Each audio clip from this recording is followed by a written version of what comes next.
नाही नाही नाही नाही नाही, मला हे अजिबात पटलेलं नाहीये. तर विषय काय?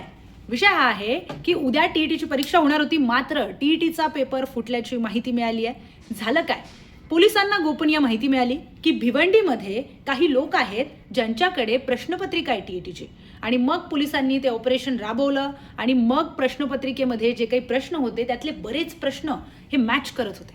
आता या सगळ्यांमध्ये एक महत्त्वाची माहिती ही आहे की 3 आरोपींना पकडण्यात आलेलं आहे, आणि ते 3 आरोपी 2 त्यातले बिहारचे आहेत, एक हरियाणाचा आहे, आणि दिल्लीवरून ते मुंबईत आले. 1.5 कोटीला पेपर विकणार होते वगैरे वगैरे. आणखी त्यामध्ये आता अजून माहिती येईलच. SIT गठीत झालेली आहे. जसं नीटचा तपास सुरू आहे तसा टीटीचाही होईल सुरू आहे. पण मला या गोष्टीचं वाईट वाटतंय की आमदार खासदार फोडण्यामध्ये आपण किती पुढे आहोत, पण टीटीचा पेपर फोडायला आपल्याला बाहेरच्या राज्याचे लोक कशाला लागतात? म्हणजे हे आपलं अपयश नाहीये का? जय महाराष्ट्र.